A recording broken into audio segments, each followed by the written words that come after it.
Hello, folks. It's your buddy Mike Messier. How you doing, everybody? It's your buddy Mike Messier, One Pro Wrestling and Sports Fan YouTube channel. Also on Facebook and the Foreign Object. Ironic handle on Twitter, One Pro Wrestling and Sports Fan. Also on Twitter, LinkedIn. Sometimes I even share these videos on LinkedIn. So no matter where you are, you might be seeing these videos. Now, if you want to see more of these in a timely fashion, the best thing to do is to go ahead and subscribe to One Pro Wrestling and Sports Fan YouTube channel. Isn't that nice? So tonight I went to Gainesville, Florida. This is the town of the Gators, the Florida Gators football team.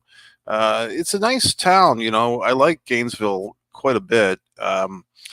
In the actual venue where these shows for NXT, the Martin Luther King Community Center, it's really pretty off the beaten path.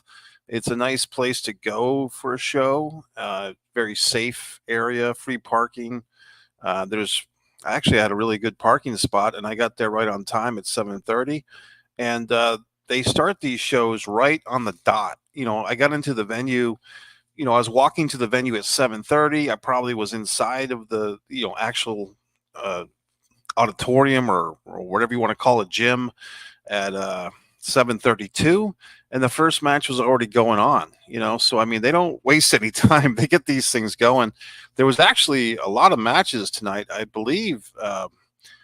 Luckily for me, the people at featuresofwrestling.com and some other websites have the whole names of everybody and the matches listed. So I'm going to use featuresofwrestling.com to remind me of some of these things. But I will share some photographs with you. In fact, I want to share some photographs right now. I've been working on these little vignettes, videos for you. So let's check these out. This is the first batch of photos with music by my buddy Tony Caramadre of Fat Tone Studio in Warwick, Rhode Island. And I took the photos. So let's check them out. And if you're wondering, you're saying, hey, gee whiz, Mike, these photos aren't that good. Well, the reality is, if you look, that's a photo from tonight as well. You see that big light? There's basically 4 sets of lights right around the ring, and makes it incredibly hard to take decent photographs. So basically the choices are either get front row, and then your photographs will have a little bit better, but mostly just when the wrestlers are at ringside. Or if you sit up in the bleachers, like I did for the first couple of matches, you can get some good, wide shots. And maybe if you had a better camera than I do, you could get some great shots. But the reality is you get what you get, because those lights kind of blow out a lot of the photographs. So I do my best, and you're not paying for this information or these photographs anyway, so you get what you get. Let's check them out.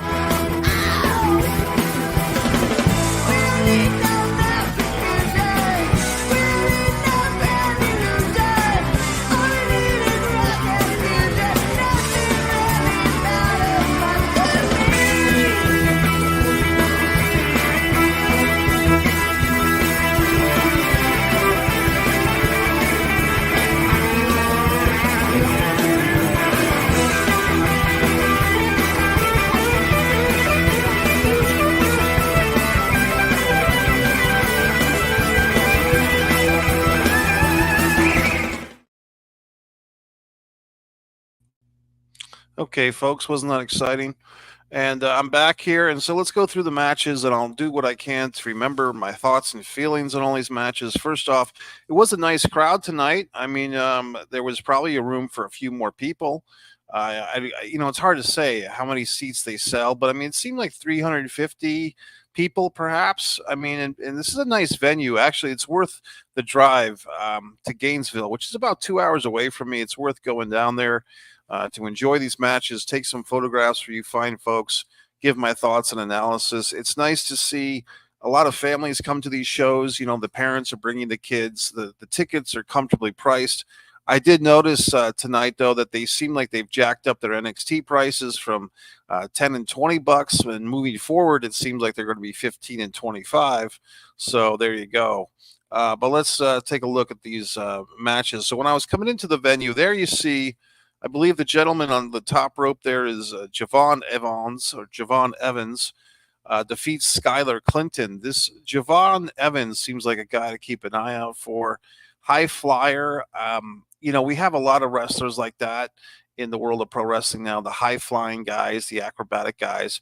But this guy was actually quite good. And he from what I saw, and I probably missed 2 or 3 minutes of his match, but from what I saw, he didn't have any flubs. Everything he did was very crisp. He was very athletic, in great shape, and seemed like he knew what he was doing. So I don't know where he was trained or where he comes from, but Javon Evans was quite good. And the guy that he beat, Skylar Clinton, didn't really show me too much. I think he was kind of outshined in this match. Didn't get much from what I saw. Didn't get much offense in, and didn't have a great look either. Just kind of looked like just another guy, so to speak. But there you go. Javon Evans, someone that I'll look forward to seeing. And I don't know if he's a recent signee. I don't really watch the NXT weekly shows. Full admission here, folks. I just don't. I like to go to the house shows. I go to the live events because I enjoy them. But, there's only so many hours in the week. I'm a very busy individual, as you know, writing my books, making my own artwork, etc. So I don't have time to indulge in all this wrestling on TV, but I like going to the house shows. I like going to the live events. The next match was quite an attractive match, I thought. Both ladies, I guess, can we say people of color, ladies of color, both very attractive women. The young men sitting near me were very excited about this match. For both ladies there, and they were both quite good. And actually, the lady that lost, well, the result is Kaya Saint defeated Brianna Covington. Covington basically was on offense for most of this match, and then Kaya Saint, who looks like she's pretty new, she scored, I guess you'd call it an upset, or just kind of got a last-minute victory. But Brianna really dominated that match, and both ladies are in tremendous condition. I could kind of tell that Kia was new because it looked like she wasn't really wearing proper wrestling boots. She was wearing basically sneakers, like nice sneakers, but they weren't really wrestling boots. That's kind of a telltale sign that the wrestler is new if they haven't bought their boots yet. But, maybe we'll do a GoFundMe for Kia's boots. But in any event, they were both very good. It was a good match, and I could be wrong, but it seemed like this Kia Saint was new to NXT, but maybe she's been around and I just haven't seen her. Brianna Covington, I've seen several times in tag team matches over the last 10 months or so. The next match, I'm not really remembering too much about it, to be honest with you. Tavion Heights, he got a nice pop. He defeated Drake Moreau. I don't really remember too much about this match, to be honest with you, except Tavion did get a nice babyface pop, if I'm remembering that correctly. The next match, I'm trying to remember this one. Jada Parker defeats Lainey Reed. Let me look up a little bit of this stuff. And actually, while I do that, I'm going to show you fine folks some more photographs. Aren't you excited? So let's take a look at some more photographs as I look up the contestants. Jada Parker, because I think she's one of the people that I enjoy quite a bit, and Lainey Reed. Here's some more photos from the show.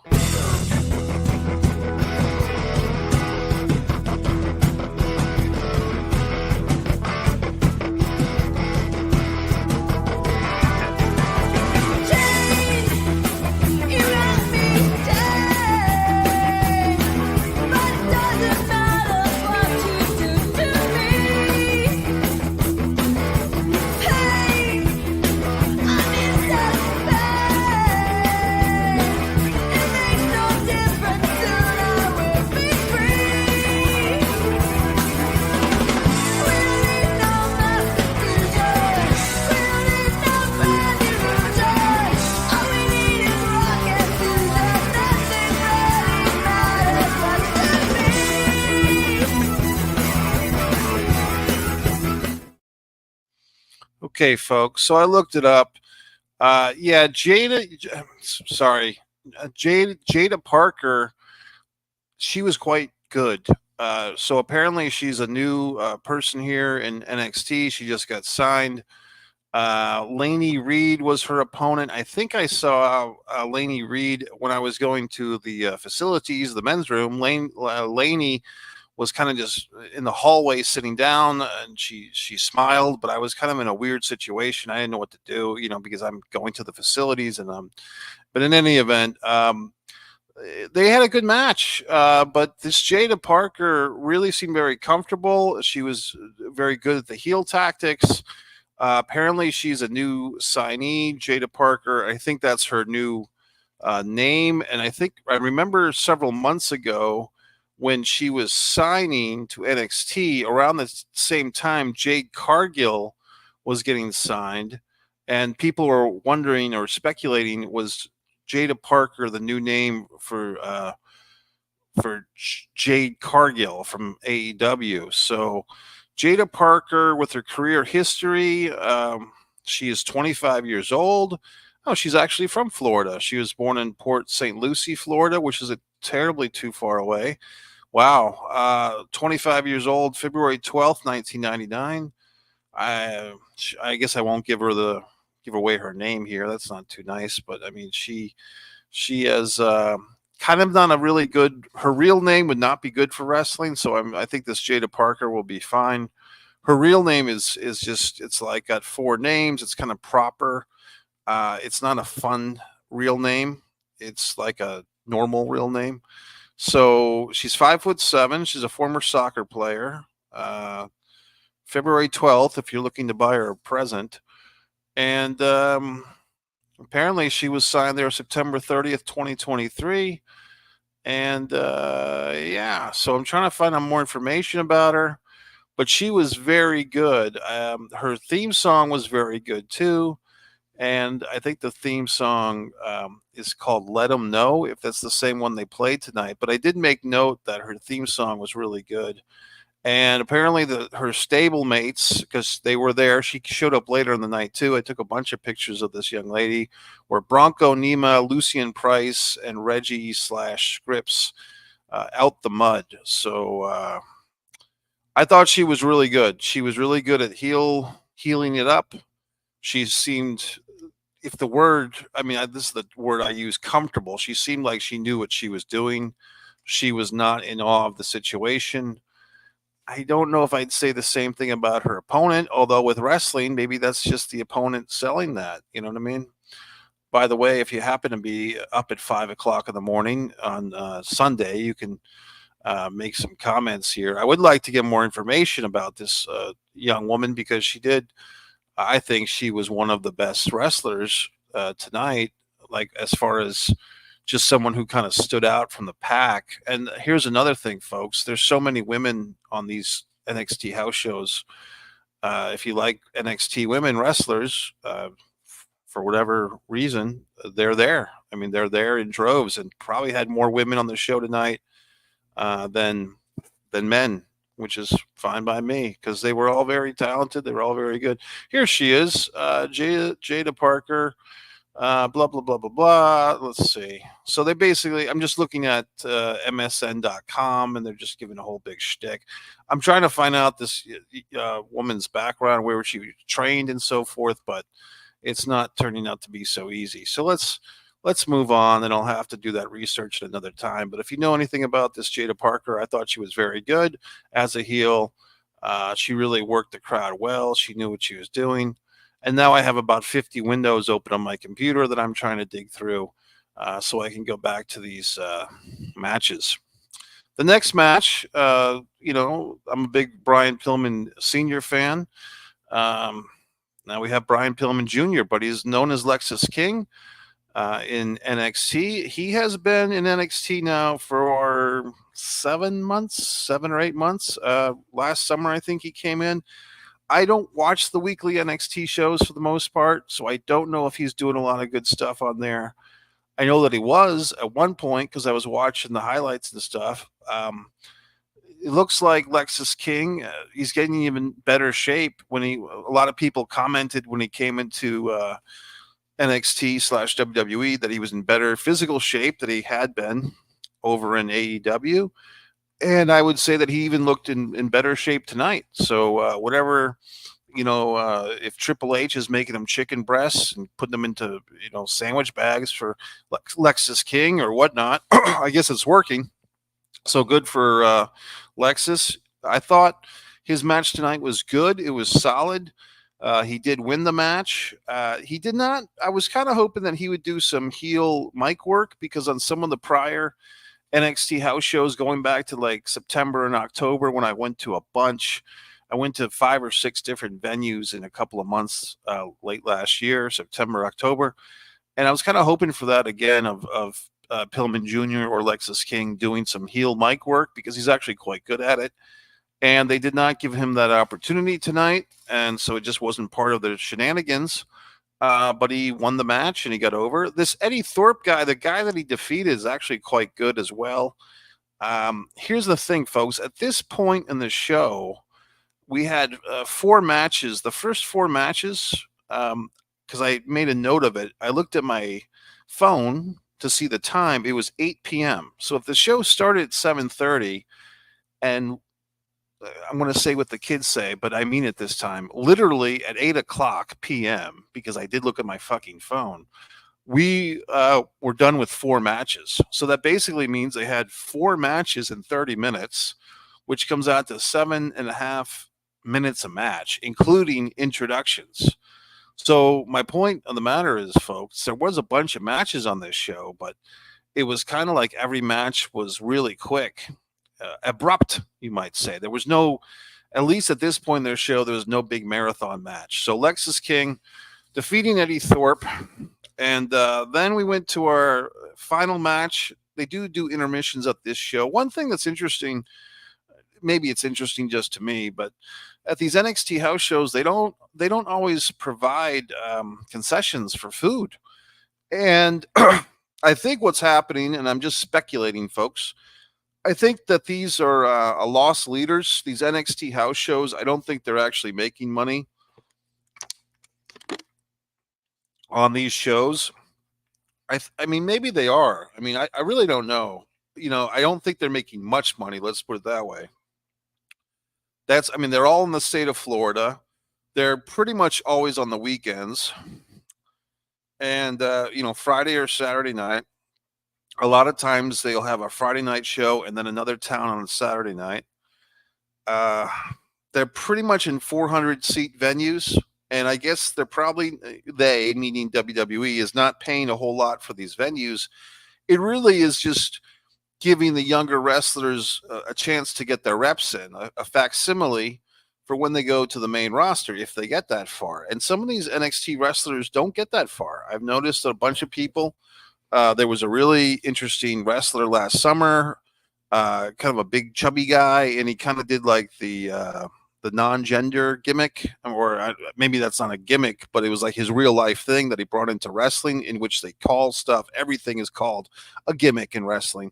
But he kind of had that thing going, and he had a really lovely Alicia Ash, I believe was her name. She was the manager, and I think they're both gone. Unless Miss Ash is still with them, Olivia Ash, and I get to speak to her for a few seconds. She was tremendously nice, but I don't know what happened to them, for instance. So just because someone's in NXT does not mean they're necessarily going to stick with wrestling or stick with WWE/NXT or even progress to the main roster. So NXT is really interesting, especially because now they're going to be on, is it the CW network or something? They got a television deal. So they're going to have like another television outlet soon. Anyway, I'm just going on and on here, but basically NXT is always kind of in this weird spot of, is it its own promotion? Like, is it its own brand within WWE, or is it the training camp? And it doesn't seem like we really have a definitive answer. It seems like that answer goes back and forth. 3 or 4 or 5 years ago, when Adam Cole was like the big hot shot in NXT, and it seemed like at that point, before the pandemic, they were really trying to make a push that NXT was like the third brand, and it was kind of, their takeover shows were the big deal, and they would have like a 5-match pay-per-view, but every match would be half an hour. Well, these house shows in 2024 are not like those NXT, premium live events on the network from 5 or 6 years ago. It's a totally different thing. You're not going to see a 30-minute tag team match, okay? You're not going to see Adam Cole, baby. It's just a different deal now. And I don't know what the house shows were like back then. I know that Bray Wyatt used to bring around his rocking chair, which is kind of cool. I mean, that would have been fun. I didn't live in Florida at that time. In any event, folks, let's move on. The NXT Women's Champion, Lyra Valkyria, and Tatum Paxley. I am a fan of her. I do like her kind of goth look. I do have some videos on here. They had this Halloween ladies trick or treat Royal Rumble last October, and Tatum Paxley was dressed as Wednesday from the Addams Family, and I enjoyed that. But here's who I really enjoy. They defeated Roxanne Perez and Lola Vice. I'm a huge, as much as I can be, a Roxanne Perez fan. I think she's great. I was pleasantly surprised at how well she's done turning heel. To me, she's the ultimate babyface. Roxanne Perez should just, she looks to me like a babyface through and through. But one good thing about NXT is that they like to put their wrestlers, especially the ones with potential, they like to try them out as heel and babyface. I think just to get those reps in, just so that if they're ever called upon, like I would think that Roxanne Perez would be a career babyface, but like Bayley, you would think she would be a career babyface. But, Bayley's done successful work as a heel. And so now we know that Roxanne Perez, if she's ever brought up to the main roster, which I would assume she will be, and I would assume that she'd be brought up as a babyface by that point, but then I could see her 3 or 4 years from now turning heel on the main roster because she's proving here in NXT that she can do it. This woman to me is just a real natural talent. I'm sure that she works hard as well. But as a babyface, she always seems very happy to be there, meaning that she's happy to be at the NXT show. She's always got a big smile. She seems like she really enjoys wrestling. And but as a heel, I mean, she pulls it off, and I think she's great. So, I mean, the thing with tonight's match is she basically abandoned her partner.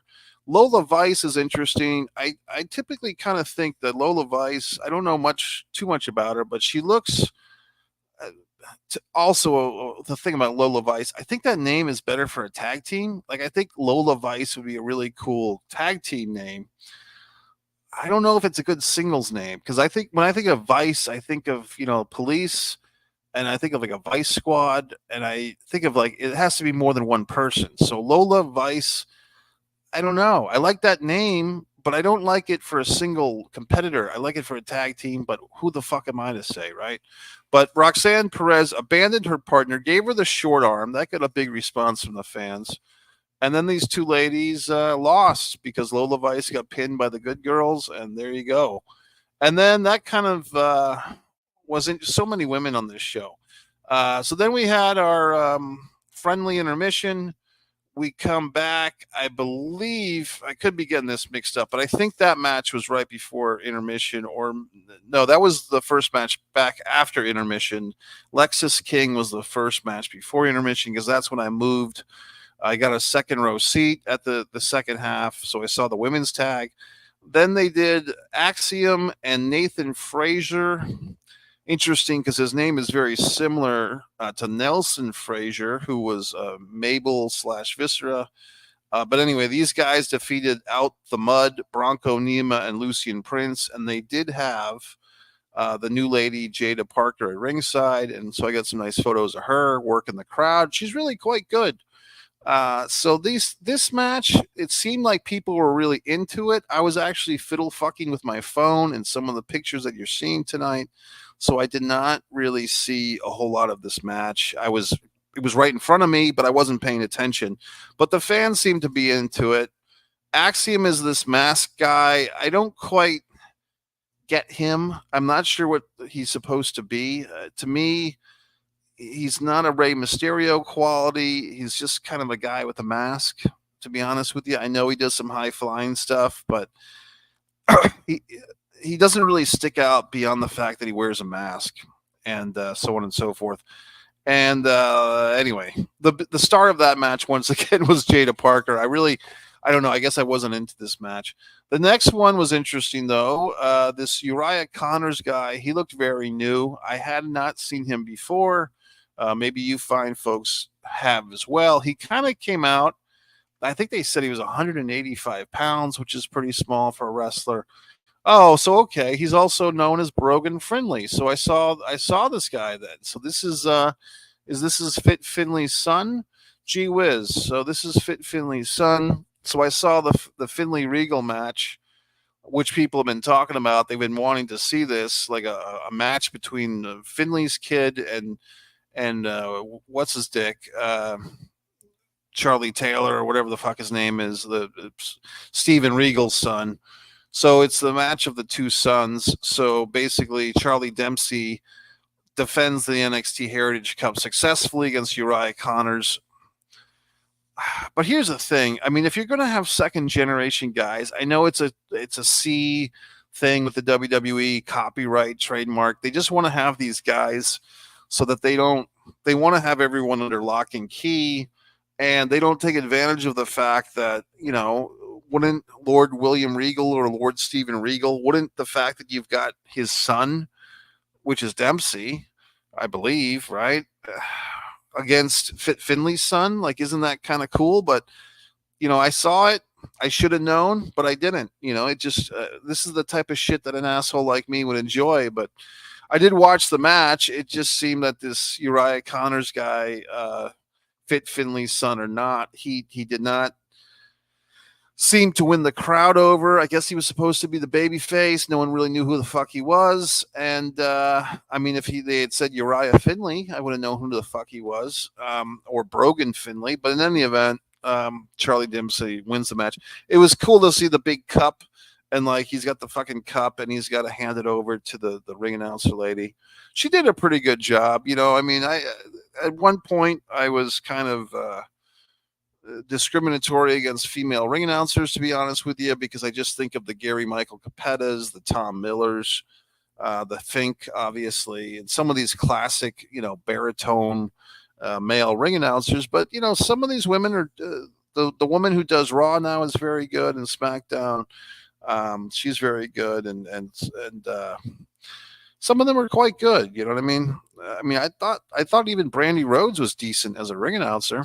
But some of these women know what they're doing with the ring announcing. So the one tonight, young blonde ring announcer, female, she was pretty good. She was good. What's next? Thea Hale defeats Jasmine Nix via DQ. Kind of drawing a blank on that one, fine folks. I want to look these people up. I don't want to forget anyone or what I thought of them. See, luckily I have this 2-computer system. I can look at, oh yeah, Thea Hale. Oh yeah. Okay. So the Chase University, she's very spunky. I mean, she's very short. You know what I mean? So I'm going to look her up for her height. But I've seen her a bunch of times. This Chase University, it would be interesting if they ever had all of them on the main roster. I don't even think she's been on the main roster. Apparently, she made 2 appearances on AEW Dark. She lost to Thunder Rosa and Julia Hart. She is quite tiny, but she was very popular tonight. Wow, she's only 19 years of age, apparently, or maybe 21 at this point. But yeah, good for her. Yeah, she's fine. And who did she defeat again? Who was her opponent? God in heaven. Jasmine. Oh. Okay, hold on. So this is what happened with this. They did like the whole, basically the Jasmine Nix, I believe she got disqualified because her friend. So she came out, Jasmine Nix came out with JC Jane, and JC Jane interfered, and so Jasmine got disqualified, and then it became a big cluster of every woman, and the Jazzy Jane was really like the all-star about it, because once she got her friend disqualified, she was so happy to get into the ring and attack and heal it up. So I mean, JC Jane to me should really be promoted. Okay, so Jay Gentile, Baldwinsdale, New York is Jasmine Nix. They say she's a member of Chase University. I don't think that's true, unless she's probably out of it by now. She was born July 28th, 1998. She's 5'4". Yeah, she was okay. I mean, she seemed a little bit outshined, I think, because she was with Jazzy Jane, and it seemed like Jazzy Jane's just more of a veteran. I really think they need to bring her up to the main roster there. But this women's match was fine. But then they basically segued it into this kind of a fun thing, 4-on-4 women's match, and I thought everybody did quite well. It was a whole lot of women wrestlers, whole lot of NXT wrestlers in one match, which is very exciting. And I lost my results page. Now I have to go back to it. I'm breaking the fourth wall. Let me show you the photos again, folks. Take you one more round of these photos.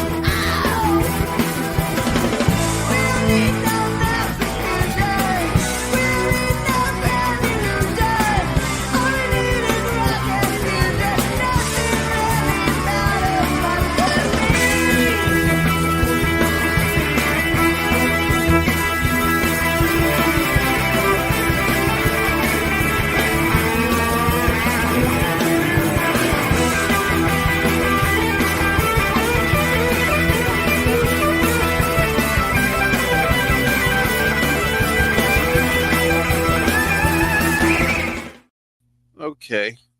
So here we go. The big woman's 8-woman match was JC Jane, Jasmine Nix, Kiana James. She's very good. She's the one with the purse. She used to be like I think she was like a country and western tag team for a while, but now she's on her own. She's a heel. She's got this loaded purse. And Izzy Dame, they were victorious. The Bad Girls won against Fallon Henley, Ren Sinclair, Thea Hale, and Carmen Petrakoff. Carmen sticks out because she kind of has like this Kill Bill kind of gimmick going. And she also was the winner of that women's NXT Halloween Battle Royal. She was dressed up as a Teenage Mutant Ninja Turtle. So I have some of those clips on this channel, by the way, if you care. Look them up. I have a bunch of AEW clips, a bunch of NXT clips. So that was kind of a fun women's match. It was, and the Bad Girls won, and they kind of healed it all up, and they were antagonizing the crowd, and people were getting excited. And then finally, it's interesting. We had Trick Williams and Carly Bright defeated Aura Mensa and Lash Legend. And look, like I said, I'm not the biggest follower of NXT on the TV show, but I do know that they're having this kind of romance of Lash Legend and Trick Williams. They're kind of flirtation, and they're in this mixed tag match against each other tonight. And they did like this spot where the wrestlers were kind of dozy-doing, and it looked like Trick, it was going to kiss Lash, but then they kind of did a switcheroo, and then Trick was going to kiss the male opponent, and Lash was going to kiss the female opponent, and then they all stopped kissing each other, and it was funny stuff. But the match was good. It was, it was a good way to end the show with a mixed tag. It was a little unusual. A lot of matches on this show tonight, a lot of tag team matches. Let's count the wrestlers. That's always fun. 1, 2, 3, 4, 5, 6, 7, 8, 9, 10, 11, 12, 13, 14, 15, 16, 17, 18, 19, 20, 21, 22, 22 plus 6 is 28, and 29, 30, 32. And the reason why I had to do the little trickery is because the two women wrestled twice. Thea Hale and Jasmine Nix were in a singles match, and then they transferred into the 4-on-4 tag team match. So what did I say is a total? 32? And that's a lot, for the $10 that I paid for this thing, to see 32 wrestlers. Debbie at Wrestling in 60 Seconds took a nice picture of all these bad girl wrestlers together. JC Jane kind of playing with the rope there. Some people took better pictures than I did. Chris Sharp, it looks like he's a referee. He took a nice picture of Roxy Perez. Yeah, there are definitely some people who took some good pictures here, and I didn't. So give them credit, but give me credit because I'm doing this goddamn report. Okay, folks, One Pro Wrestling and Sports Fan YouTube channel, One Man in a Camera Films. Go to MikeMessier.com to buy one of my books, or don't. But it would be nice if you did. Okay, folks, that's it. Good night.